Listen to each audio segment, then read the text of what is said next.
నువ్వు ఏం చేస్తావు నాకు తెలియదు. సూర్య బయటికి రావాలి. కష్టం సార్, మా కమిషనర్ చాలా సీరియస్గా ఉన్నారు. మీ కమిషనర్ ఎవరు చెప్తే వింటాడా? ఎవరు చెప్పినా ఇనే పొజిషన్లో లేరు.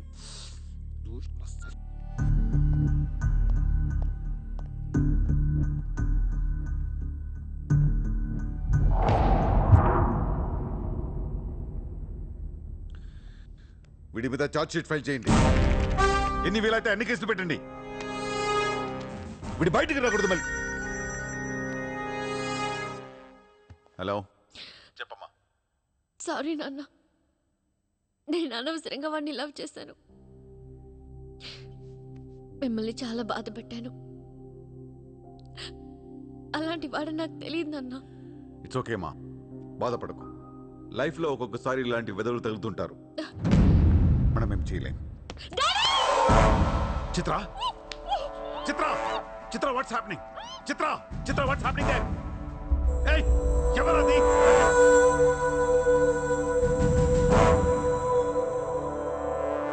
చిత్రం తీసుకునేది మావాడు. ఇప్పుడు దాకా మీరు కూర్చొని కష్టపడి రాసిన కాగితాలన్నీ చించేయండి. ఒక చిన్న కేసు ఫైల్ చేయండి. ఎలా ఉండాలంటే 1 డేలో బెయిల్ వచ్చేయాలి. బెయిల్ రేపు వచ్చిందంటే ఎల్లుండి చిత్ర వచ్చేస్తుంది. అలా కాదు, చిత్ర ఇవ్వాలే కావాలనుకుంటే ఒక చిన్న ట్రాఫిక్ కేసు ఫైల్ చేయండి. ఏ రాంగ్ రూట్ అనో, ఏ ఓవర్ స్పీడ్ అనో.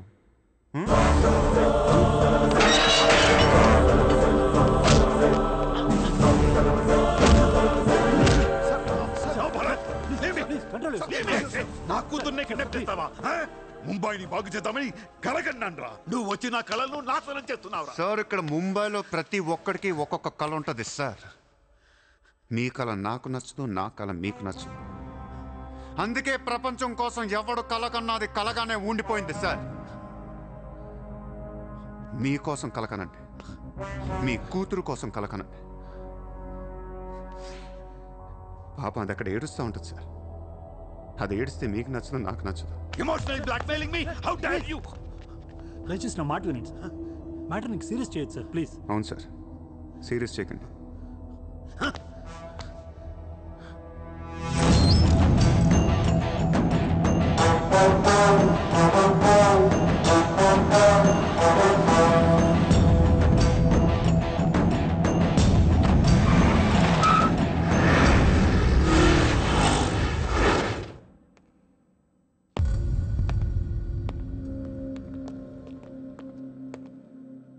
మీ నాన్న చాలా మంచోడు, నన్ను వదిలేశాడు. అసలు నువ్వు మనిషివేనా? మానవత్వం అనేది ఉందా నీకు? జాలి, దయ, కరుణ ఇలాంటి ఏమైనా తెలుసా నీకు? మనందరం డిస్కవరీ ఛానల్ చూస్తూ ఉంటాం. ఒక పులి లేడిని వెంటాడుతూ ఉంటుంది. ఆ విజువల్ చూస్తే భూమి మీద ఉన్న ప్రతి మనిషి లేడి తప్పించుకోవాలని దేవుడికి మొక్కుంటారు.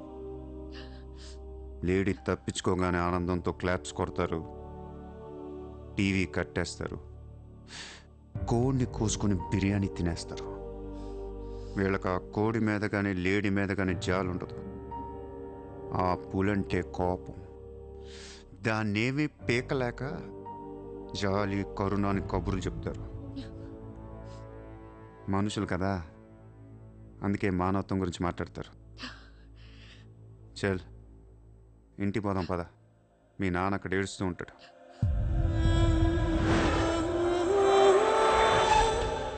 ఎండ్ ఆఫ్ ద షో నేను చెప్పేది ఒకటే, ఐ లవ్ యూ.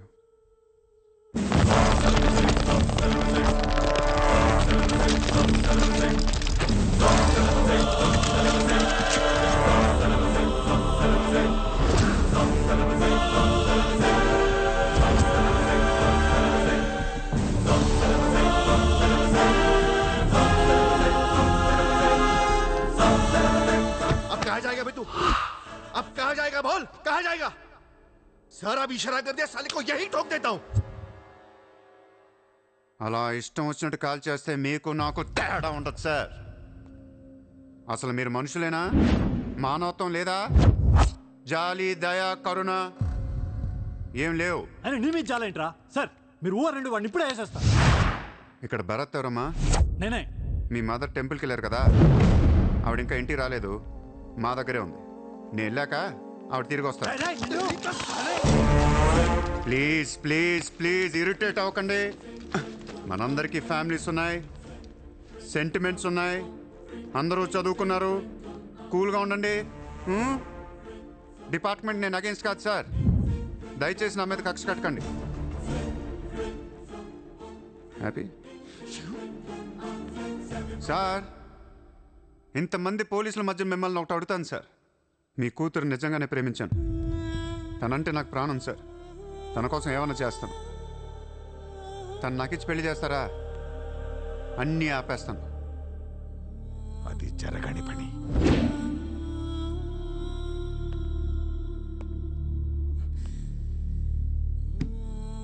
అయితే మీ కళ కోసం మీరేం చేయరు. చిత్ర, నేను నీకు కావాలా వద్దా? I hate you.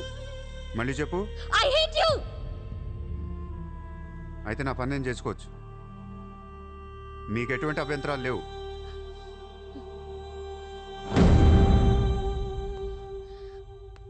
సార్, ఇప్పుడు చెప్తున్నా, మాఫియాని లీగల్ చేసేస్తాను.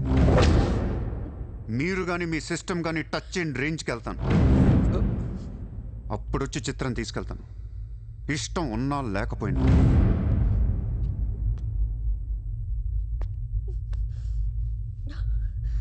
లో కొంతమంది దుండగులు ప్రముఖుల ఇళ్లపై ఫేక్ ఐటీ రైట్స్ జరిపారు. ఇన్కమ్ ట్యాక్స్ డిపార్ట్మెంట్ నుంచి వచ్చామని చెప్పి మభ్యపెట్టి వాళ్ళు తేరుకునే లోపే డబ్బుతో చెక్కేశారు.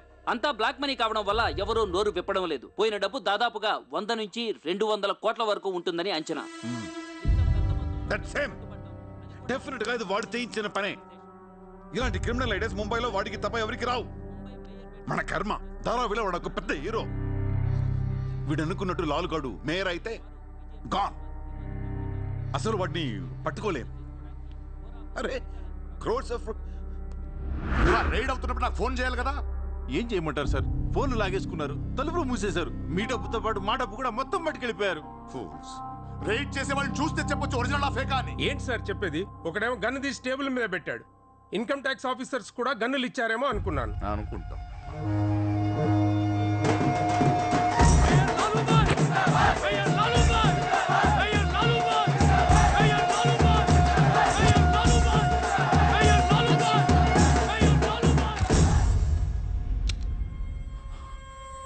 పవర్లో ఉండి కూడా మేయర్ని గెలిపించుకోలేకపోయాను.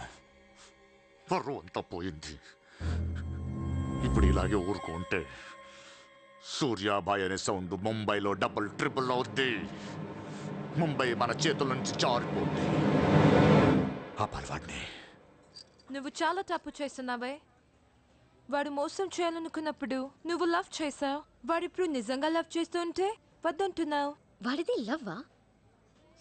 వాడిది లవ్ అని నాకు అర్థం అవుతుంది, నీకే అర్థం అవ్వట్లేదు. అలా బుద్ధి చెప్పు. నీకున్న జ్ఞానం దీనికుంటే మాకు ఏడుపు ఎందుకు? మనుషుల్ని చంపుకుంటూ తిరిగే వాళ్ళని ఎవరు లవ్ చేస్తారు? ప్రాణం విలువ తెలిస్తే కదా. మనుషులు, ప్రాణం, వాటి విలువ మా తెలీదు. ఏంటంటున్నా? Fish, tuna fish. ఈ భూమి మీద 600 కోట్ల మంది మనుషులు ఉన్నారు. అందులో సగం మంది ప్రతిరోజు సముద్రంలో చేపలు పట్టుకొని తినేస్తారు. ఉడకపెట్టుకొని, వేపుకొని, ఎండబెట్టుకొని, పులుసు అంటారు, ఫ్రై అంటారు. నువ్వేమంటున్నా ఫిష్ అంటున్నావు. ఎన్నో వేల సంవత్సరాలుగా ఇన్ని కోట్ల చేపలను మీరు చంపుకొని తినేస్తే అది పెద్ద మ్యాటరే కాదు. ఎప్పుడన్నా ఒక చేప కానీ ఒక మనిషిని కానీ మింగేస్తే గొడవ చేస్తారు కదా. ఒక చిన్న షార్క్ పిల్ల ఎవరన్నా బీచ్లో కొద్ది కొరికితే చాలు, ప్రపంచంలో ఉన్న న్యూస్ ఛానల్స్లో అన్నిట్లో వేసేస్తారు. జాసు 1, 2, 3 సినిమాలు తీసేస్తారా మీరు? మీ నా ప్రాణాలు వాటివి కాదా? ఏదో కబుర్లు చెప్తుంది, ఏదో కబుర్లు. నన్ను చంపడానికి ఇక్కడ బోల్డ్ మంది తిరుగుతున్నారు. మరి ఆల్సంటే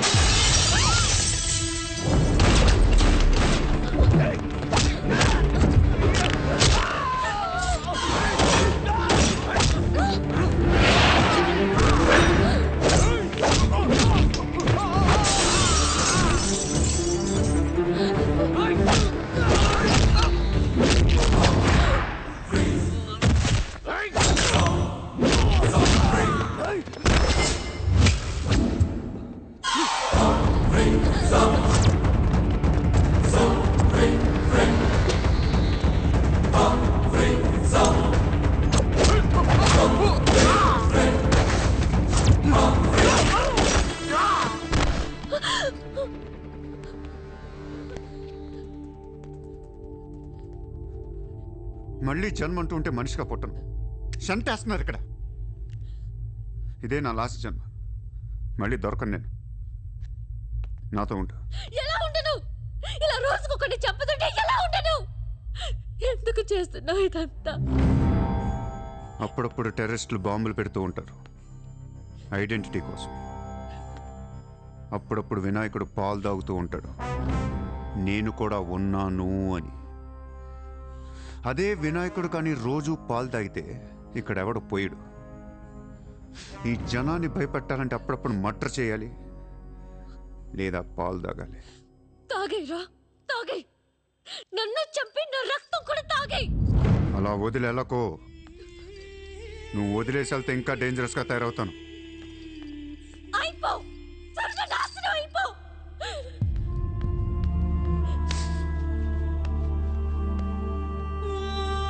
నువ్వు మీ నాన్న కలిసి చెడరే.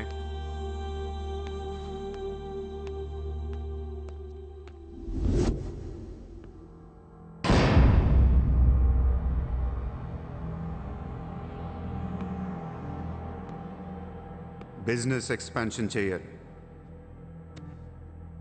సూర్య ఎక్స్పోర్ట్స్ అండ్ ఇంపోర్ట్స్ ఆఫీస్ ముంబైలో ఉంది. దీని బ్రాంచెస్ ఆల్ ఓవర్ ఇండియా కావాలి. ప్రతి సిటీలో, ప్రతి టౌన్లో, ప్రతి సెంటర్లో సూర్య ఎక్స్పోర్ట్స్ అండ్ ఇంపోర్ట్స్ ఆఫీసులు ఉండాలి. ప్రతి బ్రాంచ్లో 50 మంది స్టాఫ్ కావాలి నాకు. మన స్టాఫ్ ఎవరో తెలుసా? అక్కడ లోకల్గా ఉండే గూండాలు.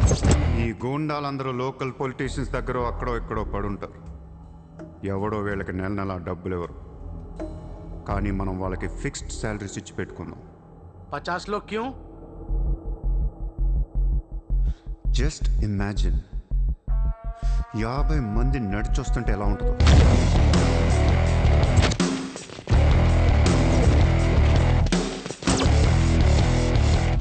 ఇమాజిన్ 50 మంది గన్స్ పట్టుకొని పరిగెడుతుంటే ఎలా ఉంటుందో తెలుసు. ఒక సిటీని కంట్రోల్లో తెచ్చుకోవాలంటే 50 మంది కావాలి. ఊళ్ళల్లో చిన్న చిన్న గొడవల దగ్గర నుంచి దేశంలో పెద్ద పెద్ద గొడవల దాకా అన్ని సెటిల్మెంట్లు మన ఆఫీసుల్లోనే జరగాలి. వాళ్ళందరికీ శాలరీస్ ఎలా ఇస్తావు? డబ్బు ఎక్కడి నుంచి తెస్తావు? వాళ్ళకి వాళ్ళే సంపాదించుకుంటారు. ప్రతి ఊళ్ళో బిజినెస్ చేసే ప్రతి ఒక్కడు, అది చిన్నది కావచ్చు పెద్దది కావచ్చు, వాళ్ళ మార్జిన్లో 2% సూర్య ఎక్స్పోర్ట్స్ అండ్ ఇంపోర్ట్స్కి పే చేయాలి. ₹1,00,000 సంపాదించేవాడికి 2,000 కట్టడం పెద్ద విషయం కాదు.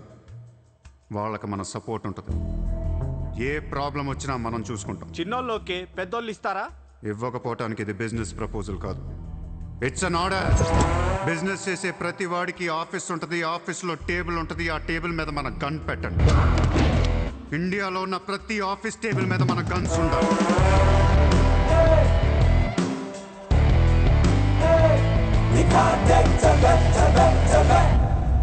Guns don't need agreements. కట్టాల్సిందే. ఎవడు ఏ కాంట్రాక్ట్ తీసుకున్నా, ఏ ఫండ్ రిలీజ్ చేసినా మనకి 2% కట్టాల్సిందే. Service tax, sales tax, income tax లాగా ఈ సూర్య ట్యాక్స్ కూడా జనానికి అలవాటైపోవాలి. I want all the gangsters and rowdies under one roof. ఎవడికి ఏ ప్రాబ్లం వచ్చినా మన దగ్గరికే రావాలి. వాడి కష్టం మనమే తీర్చాలి. పబ్లిక్తో ఫ్రెండ్లీగా ఉండండి. ఇండియాలో ఉన్న నీచ్ కమీన్ కుత్తేగాళ్ళందరికీ ఒకే ఒక భయం ఏర్పడాలి. ఆ భయం పేరే సూర్యాభాయ్. సూర్యాభాయ్ అంటే నేను కాదు, ఇట్స్ అ బ్రాండ్. వాడు మామూలు